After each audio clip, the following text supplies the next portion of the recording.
മണ്ഡല രൂപീകരണത്തിന് ശേഷം എന്നും UDF-നൊപ്പം നിന്ന ചരിത്രമാണ് വയനാടിൻ്റെത്. 2019 തെരഞ്ഞെടുപ്പിൽ അമേഠി കൈവിട്ടപ്പോൾ വയനാട് ചരിത്രത്തിലെ ഏറ്റവും വലിയ ഭൂരിപക്ഷത്തിലാണ് രാഹുൽ ഗാന്ധിയെ നെഞ്ചോട് ചേർത്തത്.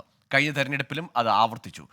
പകരം സഹോദരി പ്രിയങ്ക എത്തുമ്പോൾ വർദ്ധിതാവേശത്തിലാണ് UDF കേന്ദ്രങ്ങൾ.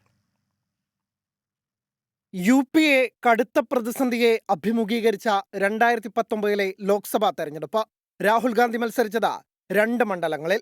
ഫലം വന്നപ്പോൾ പരമ്പരാഗത കോൺഗ്രസ് മണ്ഡലമായ അമേഠിയിൽ തോറ്റു. പക്ഷേ വയനാട് ചേർന്ന് നിന്നു. 4,30,000-ലധികം വോട്ടുകളുടെ ഭൂരിപക്ഷം. രാഹുലിന് ലഭിച്ചത് 7 ലക്ഷത്തിലധികം വോട്ടുകൾ.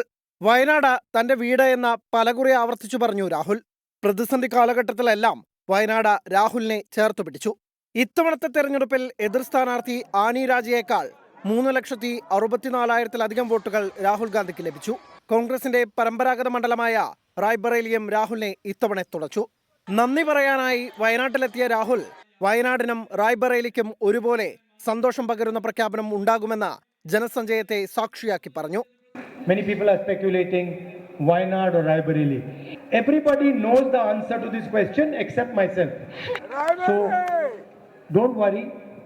Both Raebareli and Wayanad will be very happy with my decision.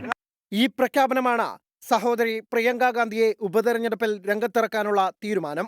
വയനാടിന്റെ VIP പരിവേഷം ലോക്സഭയിൽ ആവർത്തിക്കപ്പെടും എന്നുതന്നെയാണ് UDF-ന്റെ പ്രതീക്ഷ. രാഹുലിന് പകരം പ്രിയങ്ക ഗാന്ധി എത്തുമ്പോൾ UDF ക്യാമ്പിലും ആവേശമാണ്. രാഹുൽ ഗാന്ധിയേക്കാൾ മികച്ച ഭൂരിപക്ഷം പ്രിയങ്കയ്ക്ക് നൽകാൻ കഴിയുമെന്ന് UDF കേന്ദ്രങ്ങൾ പ്രത്യാശ പ്രകടിപ്പിക്കുന്നു. 24 വയനാട്. ലോകത്തെവിടെയായാലും ഏത് സമയത്തും 24 വാർത്തകളും ഓഗ്മെന്റഡ് റിയാലിറ്റി പാക്കേജുകളും എക്സ്പ്ലെയിനറുകളും വിശദമായി കാണാൻ ഞങ്ങളുടെ YouTube ചാനൽ നിങ്ങൾക്ക് സബ്സ്ക്രൈബ് ചെയ്യാം.